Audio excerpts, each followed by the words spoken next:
Assalamualaikum warahmatullahi wabarakatuh. Sahabat panggilan Islami channel dimana saja berada, sehat walafiat ya. Dan mudah-mudahan senantiasa kita selalu dalam lindungan Allah subhanahu wa ta'ala, amin ya rabbal alamin. Sahabat dan saudara-saudara, pada kesempatan ini saya akan menyampaikan satu informasi ya, yaitu informasi tentang kegiatan Bahar Smith ya, yang diundang oleh Pondok Pesantren Darul Muta'alimin di Pemalang, Jawa Tengah, dan alhamdulillah berjalan lancar ya. Dan walaupun pada awalnya sempat ya PWGLS menahan, akan tetapi mungkin ada koordinasi dan diberikan satu kesepakatan, barangkali ada satu kesepakatan, maka akhirnya kedatangan Bahar Smith di Pemalang berlangsung aman ya. Alhamdulillahirabbil alamin. Kita bukan tidak suka dengan pengajiannya ya, kita tidak suka dengan Bahar Smith-nya ya. Jadi kenapa ya? Karena itu, jadi masih mengaku bahwa Bahar Smith ini keturunan Rasulullah, sedangkan berdasarkan hasil penelusuran, hasil penelitian, berdasarkan hasil tes DNA, bahkan hasil penyambangan sejarah, ternyata bahwa Bahar Smith ini bukan keturunan Rasulullah. Itu saja. Jadi kalau Bahar Smith mengaku bahwa bukan keturunan Rasulullah, bukan tidak ada hubungan dengan Rasulullah, sudah aja ulama ya kita hormati ya. Baiklah sahabat dan saudara ya, untuk lebih jelasnya banyak video-video yang menyatakan dan menceritakan tentang Habib-habib yang sebenarnya yang ada di Indonesia ini, yang membuka dan membongkar kondisi yang sebenarnya, nasabnya ya. Jadi itulah yang kita inginkan, jangan membawa-bawa atau jangan membohongi kita mengaku turunan Rasulullah, yang jelas mereka bukan gitu. Apapun alasannya, kalau tidak dengan bukti tes DNA ada di Hablu grup J1, itu baru. Kalau hasil tes DNA grup J1, maka itu adalah keturunan Rasulullah Sallallahu Alaihi Wasallam. Baik sahabat ya, alhamdulillah sudah selesai ya, dan sudah berjalan pengajiannya di Pemalang. Itu sebagai bahan untuk ingin mengetahui seperti apa yang disampaikan oleh Bahar Smith dalam forum pengajian di Pondok Pesantren Darul Muta'alimin ya, dan apakah masih sekelas atau di atas ulama-ulama yang ada di Pemalang ya, atau seperti apa. Untuk itu mari kita simak bagaimana ceramahnya Bahar Smith di Pondok Pesantren Darul Muta'alimin. Yuk kita simak dan kita perhatikan bersama. Semoga bermanfaat. Tapi jangan lupa di like dan di subscribe. Bagi yang sudah subscribe, saya ucapkan banyak terima kasih. Mudah-mudahan Allah bukakan pintu rezeki yang seluas-luasnya, dan Allah beri kemudahan yang semudah-mudahnya, serta Allah beri umur panjang, barokah dan bermanfaat, amin ya rabbal alamin. Mari kita simak video.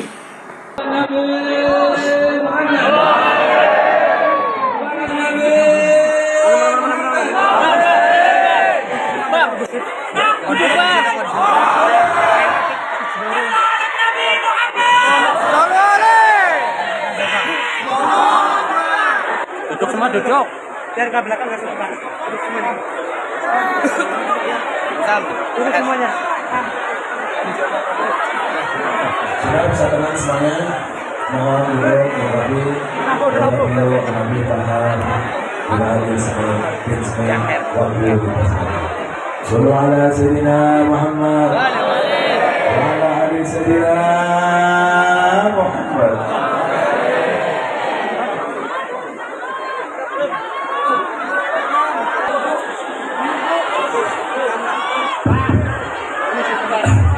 sebelum saya mulai, kepada seluruh hadirin hadirat, bapak-bapak, khususnya ibu-ibu, tolong jangan ada yang ribut. Sebentar lagi masuk waktu asar, jadi tolong dengarkan sedikit dari nasihat yang saya sampaikan. Tolong jangan ada yang ribut, pasang telinga, pasang hati, dan dengarkan sedikit nasihat yang saya sampaikan. Assalamualaikum warahmatullahi wabarakatuh.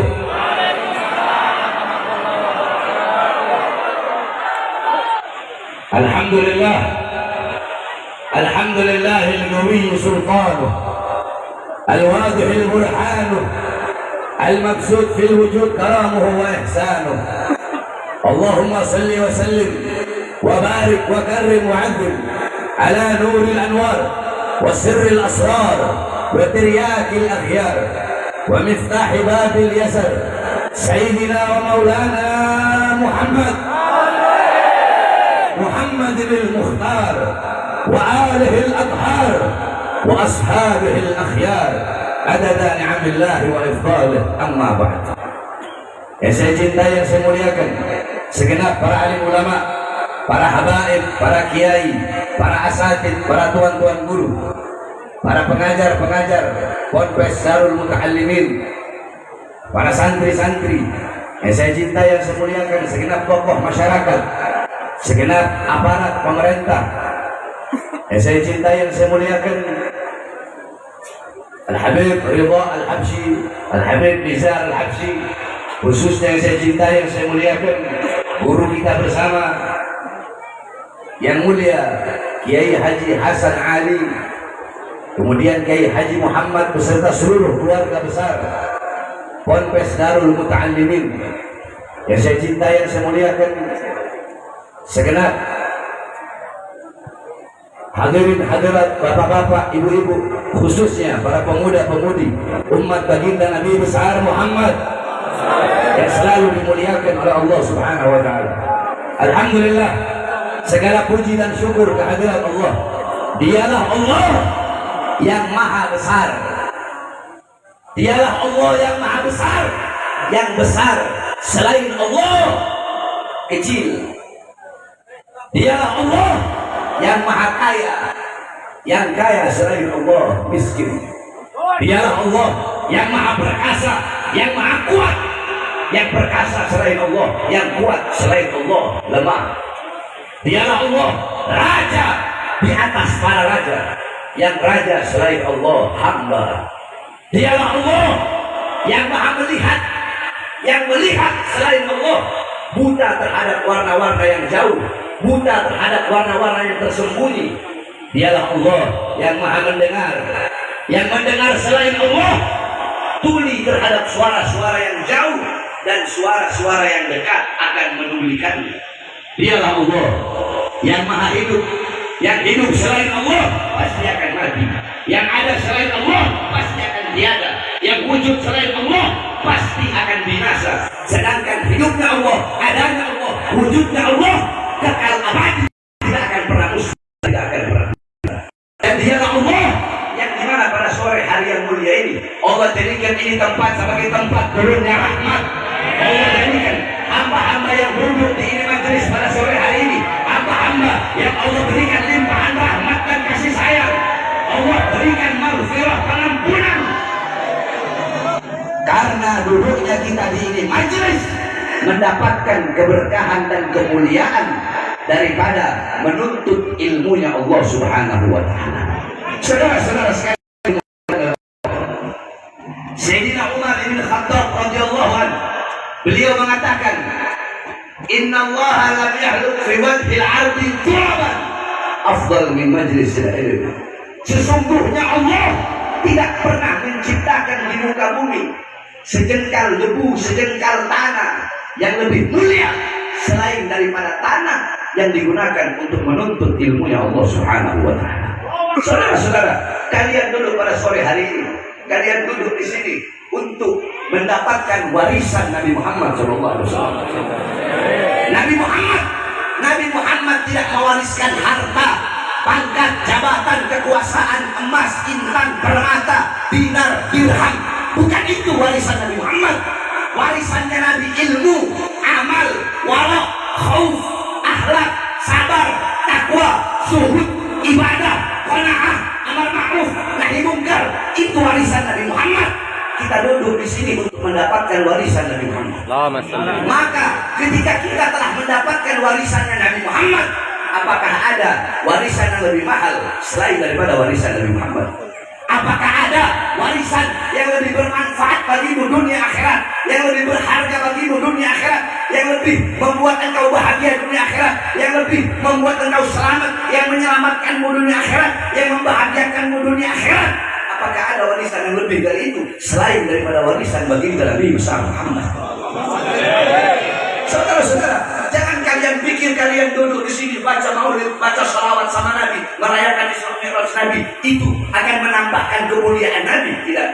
Kita duduk di sini memuliakan Nabi, kemuliaan Nabi Muhammad tidak bertambah, tapi kita yang menjadi mulia karena telah memuliakan Nabi Muhammad SAW. Alam tara jildal haqira mugabbalan bitanafi lama ansara jildal mushafi. Tidak pernahkah engkau melihat, tidak pernahkah engkau mendengar kulit-kulit yang tidak berharga, kulit-kulit yang tidak bernilai? Kulit-kulit itu dicium oleh bibir-bibir, dicium oleh mulut-mulut ketika kulit itu menjadi sampul daripada ayat suci Al-Quran. Contoh, saya punya kambing. Kambing ini saya potong, kulitnya saya keringkan. Setelah saya keringkan, ini kulit kambing saya bagi menjadi dua. Kulit yang setengah saya bikin dompet atau saya bikin tas. Boleh nggak saya taruh di bawah? Jawab. Taruh di bawah boleh nggak? Megangnya harus punya wudhu apa enggak? Saya taruh dompet di belakang boleh nggak? Saya bakar boleh nggak? Kulit yang setengahnya lagi saya bikin sampul ayat suci Al-Quran. Boleh nggak menyentuh yang pakai wudhu? Harus pakai wudhu. Ditaruh di tempat yang tinggi. Bawahnya harus pakai akhlak, pakai adab. Kulitnya sama nggak? Dari kambing yang sama nggak? Tapi kenapa ketika kulit itu yang satu dibikin dompet, yang satu dibikin sampul ayat suci Al-Quran, perlakuannya berbeda? Karena yang dibikin sampul ayat suci Al-Quran, kulit itu menjadi mulia karena menyatu dengan sesuatu yang mulia. Apa itu? Ayat suci Al-Quran. Nah, kita ibarat kulit. Nabi Muhammad adalah Al-Quran yang suci. Kita menjadi mulia karena kita telah memuliakan baginda Nabi besar Muhammad. Bukan kita memuliakan Nabi terus kemuliaan bertambah. Nah, kemuliaan Nabi kita akan bertambah. Karena kalau kemuliaan Nabi bisa bertambah, berarti kemuliaan Nabi juga bisa berkurang, saudara-saudara. Kemuliaan Nabi Muhammad, sekalipun lautan menjadi tinta, pohon menjadi pena, dipakai untuk menggambarkan dan melukiskan kemuliaan Nabi.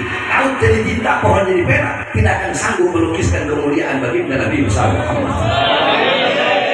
Maka kalian duduk pada sore hari ini menjadi mulia karena memuliakan Nabi, menjadi agung karena mengagungkan Nabi. Kalian dipuji oleh para penduduk langit karena kalian duduk di sini memuji baginda Nabi besar Muhammad. Saudara-saudara sekalian, kita duduk di sini untuk mengenang satu peristiwa yang mulia, satu peristiwa yang agung, satu kejadian yang luar biasa. Perjumpaan antara hamba dengan Tuhannya, perjumpaan kekasih dengan kekasihnya, perjumpaan seorang makhluk yang paling mulia dengan Khalik penciptanya, yaitu perjumpaan Nabi Muhammad dengan Azizul Wahhab bila hijab. Nabi Muhammad berjumpa dengan Allah tanpa ada setitik pun penghalang. Saudara-saudara, ini pesantren Darul Muta'allimin akan saya kasih kepada khusus para santri-santri yang ada di sini. Saya sebelum membahas sesuatu pasti saya punya maroji. Maroji itu sandaran, saudara-saudara. Nah, dikatakan man arada taqadduma fa'alaihi bi kutubil mutaqaddimin, faman arada ta'akhura fa'alaihi bi kutubil mutaakhirin. Siapa orang yang ingin maju pemikirannya, keilmuannya, kalian ingin terdepan dalam masalah ilmu, maka berpegang teguhlah kepada kitab-kitab ulama-ulama salaf terdahulu. Nah, ada beberapa kitab-kitab yang menjelaskan tentang Isra wal Mi'raj. Karena kalau saya mau jelasin Isra Mi'raj sampai besok malam nggak bakal kelar, saudara-saudara. Jadi saya sebutkan kitab-kitabnya. Nah, nanti saya akan jelaskan intisari, lubang daripada Isra wal Mi'raj.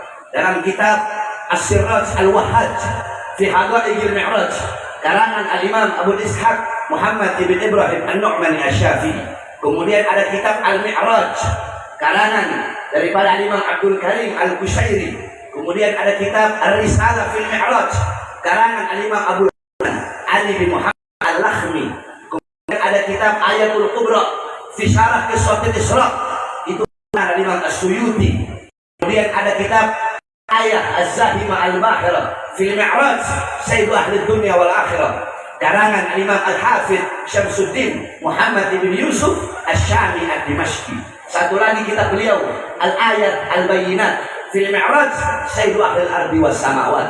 Kemudian ada kitab An-Nurul Wahhaj fi Isra wal Mi'raj, karangan Al-Imam Ali Zainal Abidin bin Muhammad Al-Hadi Al-Barzanji, kakeknya pengarang Maulid Barzanji.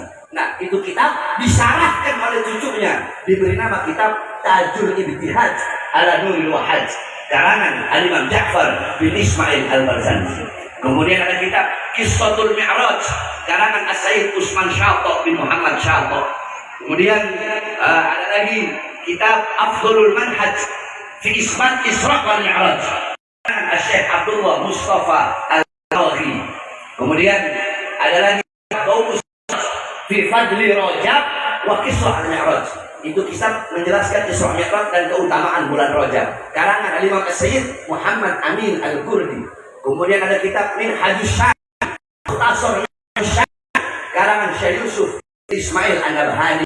Kemudian kitab Al-Mi'raj, karangan Al-Imam Najmuddin Al-Ghaiti, yang dihasyiahkan oleh Imam Ahmad Abi Barakat Ad-Darbir, diberi nama kitab Hasyiah Ad-Darbir. Kita orang biasanya kalau pesantren salaf itu maksudnya kita orang itu pesantren yang nggak ada sekolah, diniyah, belajarnya agama terus. Itu kalau bulan Rajab kita orang pasaran itu apa? Kayak saya sama santri semua. Nah, kita orang ngatamin kitab Hasyiah Ad-Darbir, Al-Imam Ahmad Abi Barakat. Kalau di Jawa Tengah apa? Kilatan. Kalau bulan Rajab kita orang biasa khatam Bukhari sama ngatamin kitab Hasyiah Ad-Darbir. Kemudian masih banyak lagi kitab-kitab menjelaskan Isra wal Mi'raj. Ada kitab Nailul Muna wal Ghaya As-Sa'ul fil Isra wal Mi'raj Nabiyul Mukhtar Ar-Rasul, karangan Imam Muhammad bin Ja'far Al-Kattani. Kemudian ada kitab Al-Mi'raj An-Nabawiyah, karangan Syekh Hasan Asy-Syati. Kemudian ada kitab Bulal Ad-Dibat Al-Matruzah fil Qissah Isra wal Mi'raj, karangan Imam Ahmad bin Muhammad Ar-Rahwani At-Tadwani. Kemudian azan enggak? Belum. Kemudian masih banyak lagi, ada kitab karangan guru kami Al-Anwar Al-Bahiyah fil Mi'raj Khairil Bariyah, karangan Abuya Al-Imam As-Sayyid Muhammad bin Alwi Al-Maliki Al-Hasani. Kemudian ada kitab Yawaqit Taj Al-Wahhaj fil Isra wal Mi'raj, karangan daripada Imam Muhammad bin Muhammad Al-Bagir Al-Kattani. Kemudian kitab Al-Isra wal Mi'raj Mu'jamul Kubra li Sayyidil Anbiya, karangan Imam Syekh Nafi Al-Jawzi. Dan masih banyak lagi kitab-kitab yang menjelaskan tentang Isra wal Mi'raj.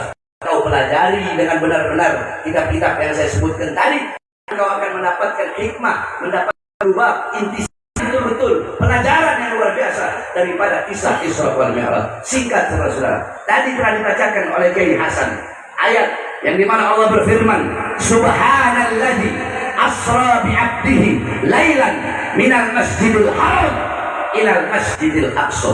Perhatikan baik-baik. Kita di sini ngaji. Allah mengawali ayat tersebut dengan kalimat Subhana. Dengan kalimat apa? Subhana. Ayo semua coba bareng-bareng kita baca. Ikuti saya. Bismillahirrahmanirrahim. Dengan keras. Bismillahirrahmanirrahim.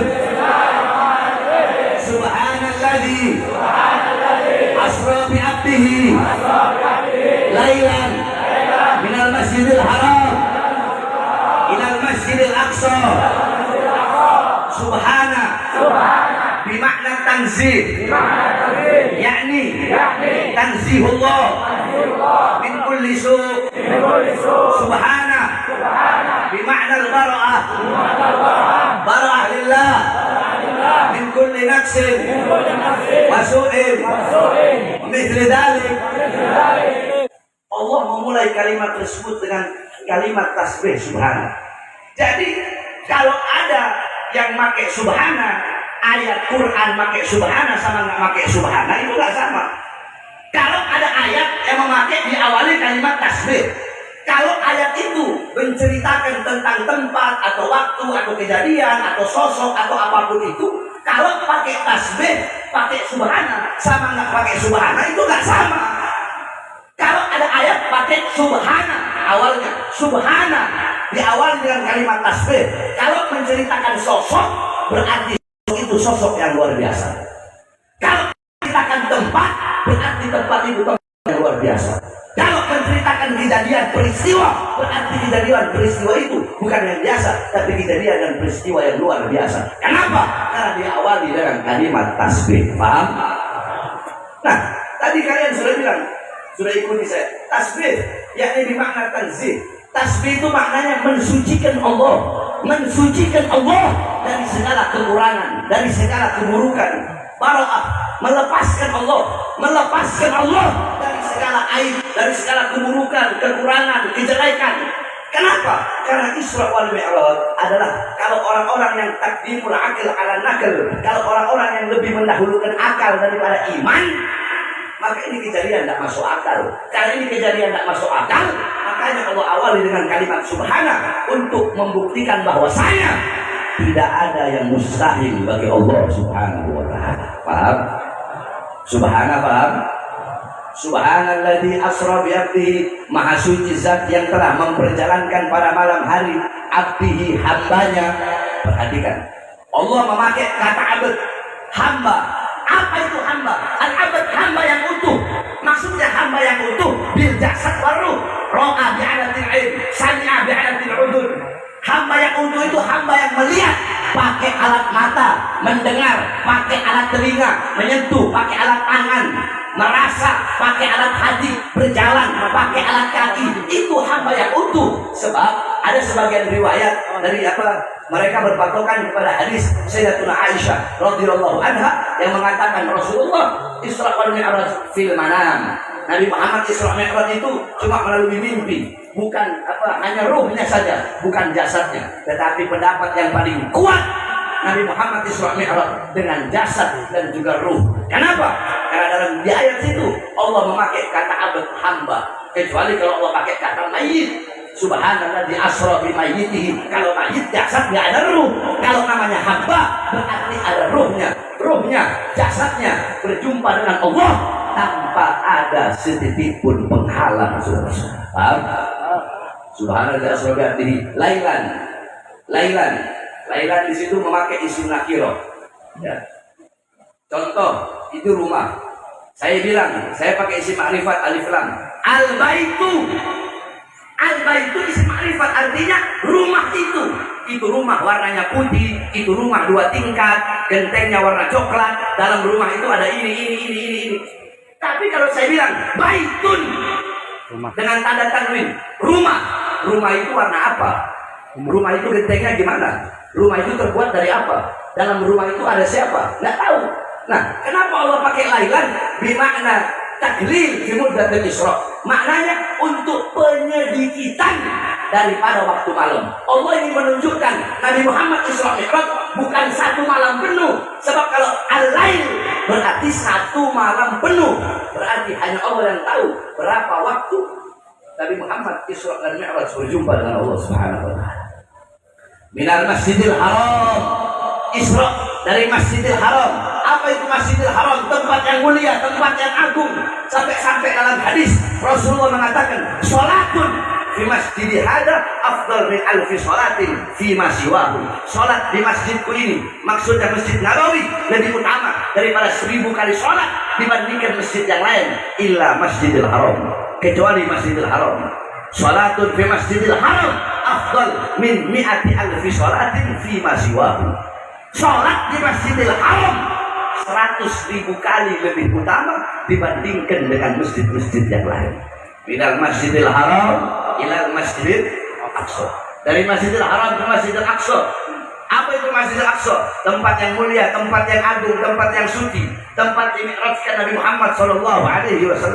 Dalam hadis Rasulullah SAW bersabda, la tushaddur rihal illa ila thalatha masajid, masjidil hada wa masjidil haram wa masjidil aqsa.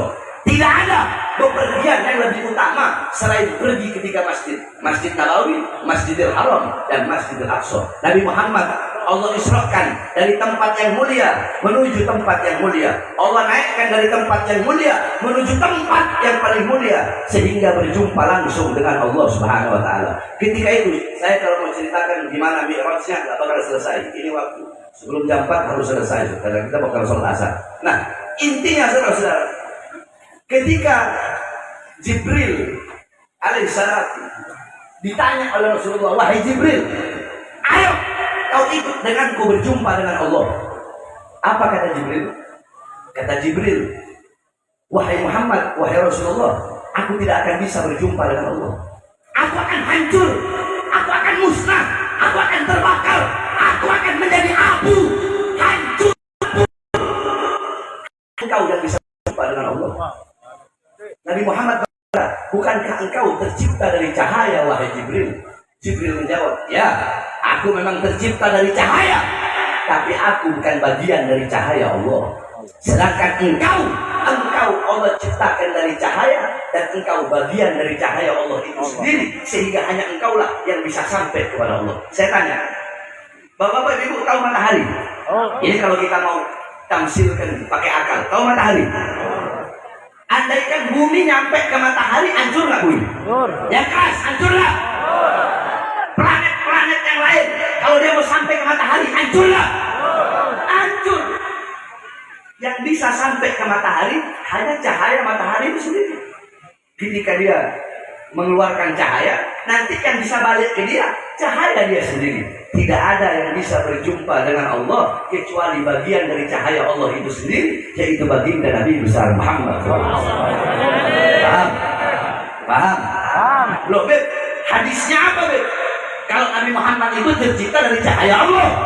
Jabir bin Abdullah Ansari radhiyallahu anhu qultu ya Rasulullah bi abi wa ummi akhbirni an awwal syai'in khalaqallahu qabla asya. Qala ya Jabir khalaqallahu qabla asya nuru nabiyyika Muhammadin sallallahu alaihi wasallam min nurih. Dari Jabir bin Abdullah Ansari, beliau bertanya, ya Rasulullah, demi ayahku, demi ibuku, akhirnya beritahu aku siapa makhluk yang pertama kali Allah ciptakan sebelum Allah ciptakan apa-apa. Belum ada langit, belum ada bumi, belum ada sorga, belum ada neraka, belum ada arsy, belum ada gelam Allah, peranya Allah, belum ada syajaratul ahya, pohon kehidupan, belum ada syajaratul tuba, belum ada apa-apa. Yang ada hanya Allah. Sebelum Allah tidak ada apa-apa, sesudah Allah tidak ada apa-apa. Makhluk yang pertama kali Allah ciptakan nur nabiyyika Muhammadin, cahaya nabimu itu cahaya Nabi Muhammad, khalaqa min nurih, yang telah Allah ciptakan dari cahaya Allah Subhanahu wa taala. Nah, saudara-saudara sekalian, bahkan para ulama ada yang mengatakan siapa yang lebih mulia, sendal Nabi Muhammad ataukah Jibril yang lebih mulia? Jibril tidak bisa berjumpa langsung dengan Allah, tetapi Nabi Muhammad bahkan sendalnya berjumpa dengan Allah Subhanahu wa taala. Kenapa sandal itu menjadi mulia? Padahal sandal itu hanya dari kulit, sebagaimana saya jelaskan tadi pertama. Sandal itu hanya dari kulit, tapi sandal itu menjadi mulia karena menyatu dengan sesuatu yang mulia. Apa itu? Telapak kaki indah baginda Nabi besar Muhammad SAW. Nah, kalau saya mau ceritakan tentang Isra Mi'raj ini, banyak kejadian-kejadian. Bagaimana ketika Allah memilihkan buruk sebagai kendaraan Nabi. Bagaimana Nabi Muhammad di langit berjumpa dengan para Nabi dan para Rasul. Bahkan Nabi Muhammad pernah berjumpa dengan satu malaikat yang punya 1000 tangan, di setiap tangan yang punya 1000 jari. Panjang kalau mau saya ceritakan. Intinya, intisari Isra Mi'raj adalah Nabi Muhammad diundang oleh Allah, dipanggil oleh Allah yang pertama. Karena pada tahun tersebut adalah Amul Huzun, tahun kesedihan bagi Nabi Muhammad. Karena di tahun yang sama paman dan istri yang beliau cintai wafat di tahun yang sama. Allah ingin menghibur Nabi Muhammad yang sedih dengan perjalanan Isra wal Mi'raj. Kemudian yang paling utamanya, yang paling pentingnya, Allah undang Nabi Muhammad untuk menerima satu perintah yang mulia. Ketika Allah memerintahkan perintah-perintah yang lain, cukup melalui Al-Quran. Allah perintahkan puasa, cukup melalui Quran. Allah perintahkan haji, cukup melalui Quran. Allah perintahkan sedekah, cukup melalui Quran. Allah perintahkan menuntut ilmu, cukup melalui Quran. Allah perintahkan apapun, cukup melalui Quran. Tapi ketika Allah perintahkan perintah yang satu ini, tidak cukup melalui Quran. Allah undang langsung Nabi berjumpa dengan Allah untuk menerima perintah tersebut, karena begitu mulia, begitu agung, begitu penting, dan begitu harus kita dahulukan perintah tersebut. Karena langsung ibarat kata begini, saya kalau mau nyuruh perintah-perintah yang biasa lewat WhatsApp cukup, Lil beli ini, Lil Jalil pergi ke sini, Lil ke sana, Lil ke sana, Lil ke sana. Tapi kalau saya mau nyuruh sesuatu yang penting, Lil sekarang datang ngadep ke ruangan, langsung Lil begini, paham? Nah, perintah tersebut saking pentingnya, saking utamanya, Allah undang Nabi untuk langsung mendapatkan perintah tersebut. Apa perintah tersebut? Perintah tersebut adalah sholat. Tolong yang rokok matiin rokok. Nanti habis saya ceramah silahkan rokok. Saya juga ngerokok soalnya. Cuma kalau di majelis begini kita harus punya adab. Harus punya jangan suka ngomong akhlak, adab. Artinya nggak ada akhlak, nggak ada adab, nggak ada praktek. Giliran kita orang dibilang Habib Bahar radikal, Habib Bahar intoleran, Habib Bahar provokator.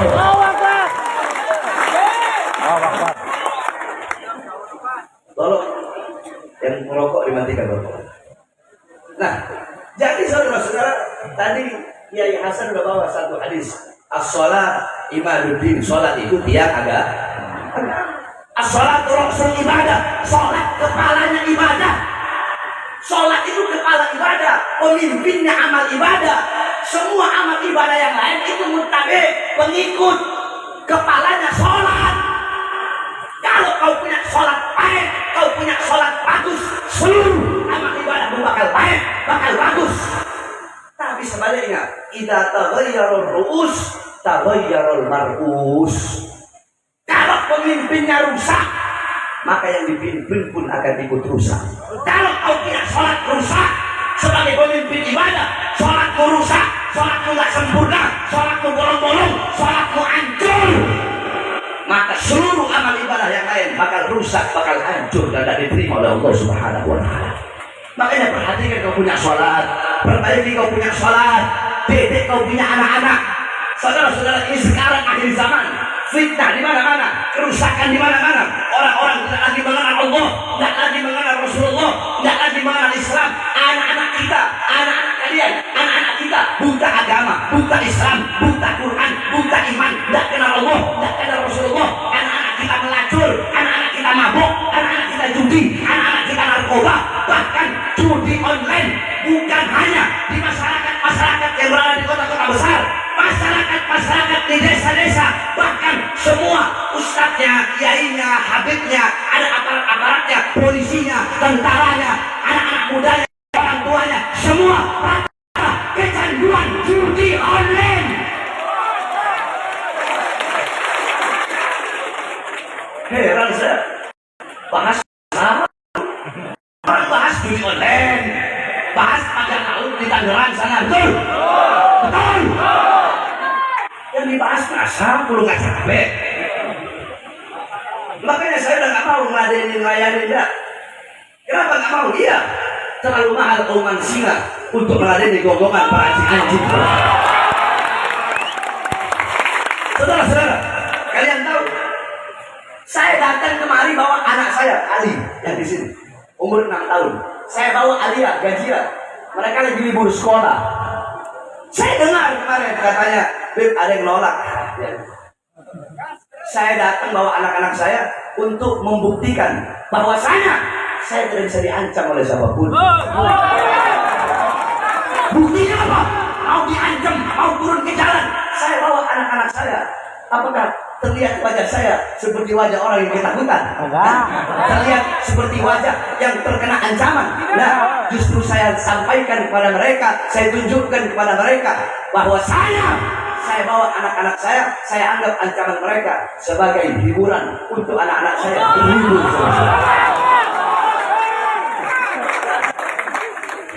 Bahkan saya tidur nyenyak.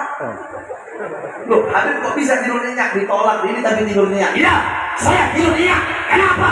Karena 1 juta teriakan domba tidak akan mengganggu tidurnya seekor singa, saudara.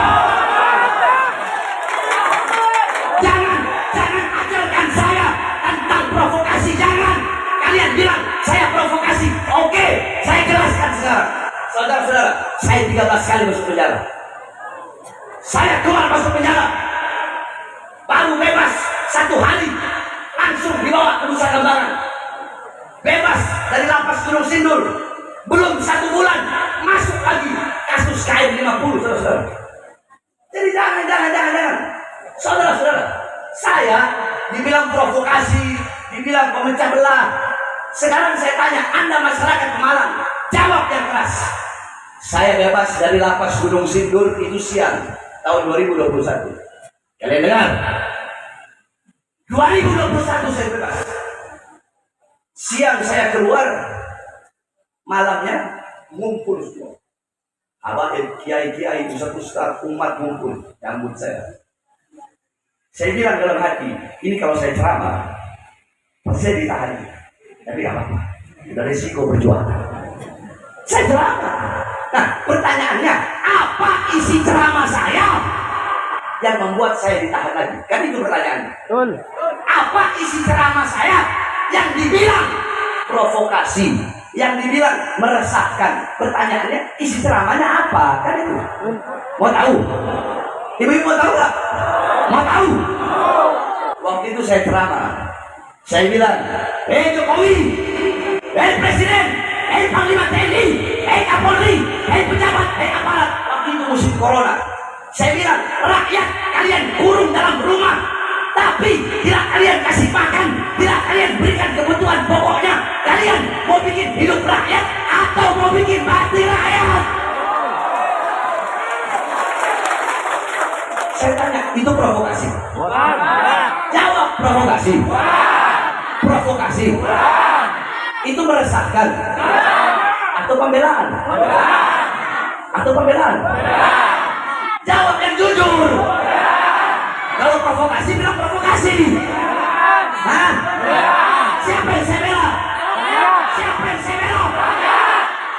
Yang kedua, saya bilang, hei para pejabat, hei para aparat, berapa banyak warung-warung kecil, warung-warung Sunda, warung-warung Betawi, warung-warung Batak, warung-warung Jawa, kalian tutup di masa corona, tapi perusahaan-perusahaan besar, perusahaan-perusahaan asing tetap buka di masa corona. Itu provokasi? Meresahkan? Terus apa? Apa? Apa? Siapa yang saya bela? Siapa yang saya bela? Yang ketiga saya bilang, hei pejabat, hei aparat, hei para pemangku-pemangku kekuasaan, hei para anggota-anggota dewan. Berapa banyak pemuda-pemuda yang pengangguran di masa corona? Pemuda-pemudi banyak yang pengangguran, tetapi tenaga kerja dari asing terus kalian kirim dari Cina ke daerah Polewali, apa ke daerah Morowali. Padahal lagi musim-musim corona, pengangguran banyak, tapi tenaga kerja kalian kirim dari Cina. Itu provokasi. Provokasi. Meresahkan. Terus apa? Apa? Apa? Setelah selesai saya ceramah, besok malamnya saya dibawa lagi, langsung ke Nusa Kambangan. Tangan saya di borgol, borgol tangan, borgol perut, dari borgol tangan nyambung ke perut, dari borgol perut nyambung ke kaki. Kenapa? Ya karena ceramah saya tadi yang membela bangsa dan rakyat. Yang saya bela rakyat, yang saya bela masyarakat, masyarakat yang susah, masyarakat yang kelaparan, masyarakat yang dibohongi oleh para penguasa-penguasa bejat, penguasa-penguasa biadab, masyarakat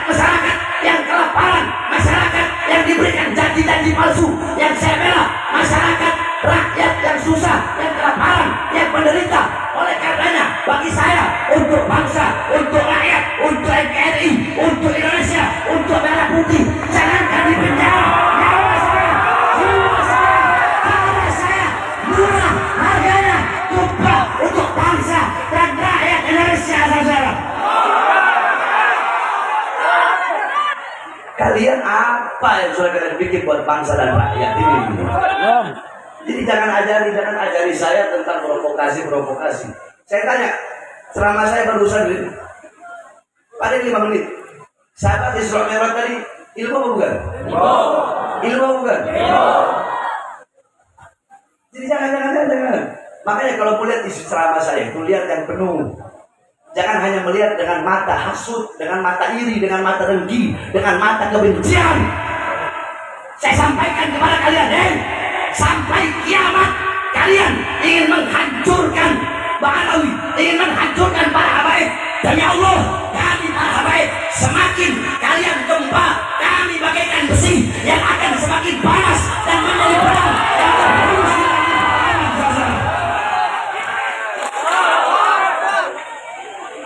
Jangan. Saya ceramah bela rakyat. Betul. Tanggal 20 Oktober, pas pelantikan Prabowo, saya ceramah di Lampung, saudara-saudara. Banyak yang ngomong begini, Habib Bahar, kalau Prabowo udah jadi presiden, bakal keok, bakal takut, nggak berani lagi kritik pemerintah. Banyak yang ngomong.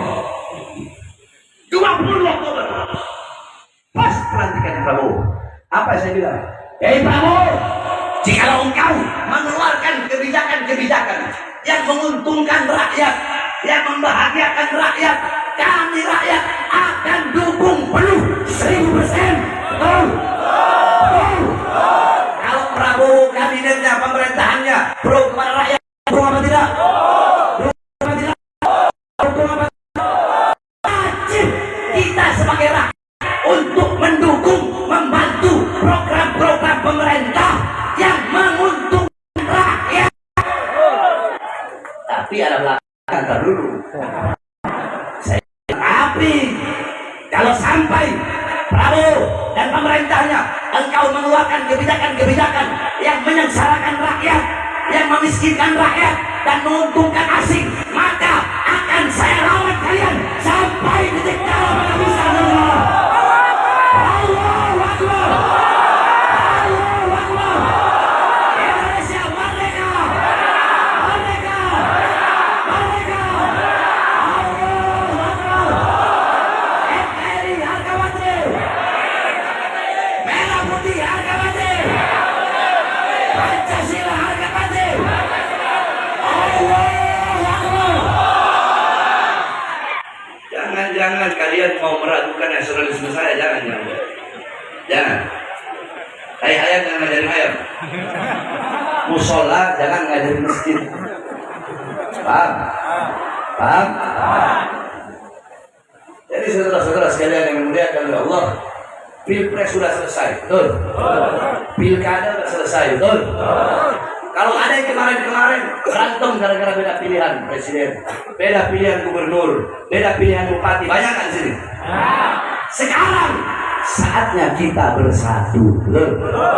Tidak ada lagi saling menghina, saling mencaci, saling memaki. Kita sesama umat Islam harus bersatu dengan satu. Kita disatukan dengan apa? Ukhuwah. Kita disatukan dengan ukhuwah Islamiyah. Adapun yang di luar Islam, yang Kristen, yang Buddha, yang Hindu, yang Katolik, walaupun bukan saudara seagama, tapi mereka adalah saudara kita, ukhuwah wataniyah, saudara kita sesama bangsa, satu bendera, satu tanah air, satu NKRI, dan satu merah putih.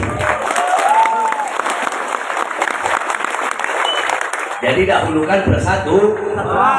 Nah terus di mana dibilangnya saya memecah belah, goblok? Hah?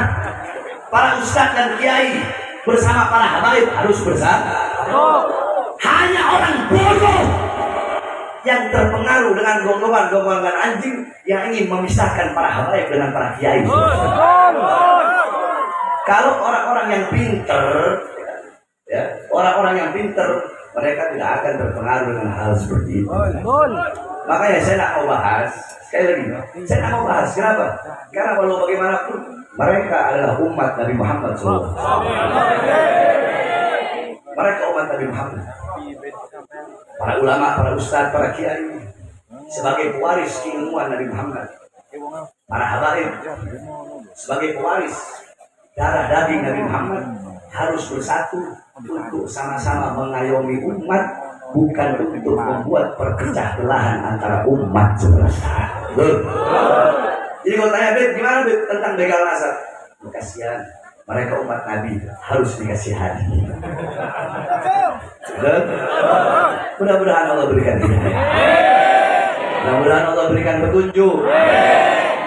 Tapi ingat saudara-saudara, saya sampaikan, musuh tidak ku cari, musuh datang, haram bahaya muslim lahir saudara-saudara. Dan terakhir sebelum saya tutup, saya berterima kasih kepada Kiai Hasan, Kiai Muhammad. Ya, berkat beliau, alhamdulillah saya bisa hadir di sini. Saya udah lama nggak pemalang. Terakhir saya pemalang 2010, udah lama. Saya terakhir itu udah daerah Tegal, Brebes, Pekalongan, Seragen, sering saya.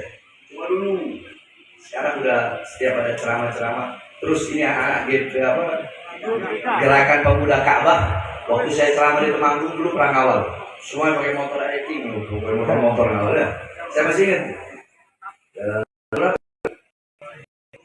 2016 ya.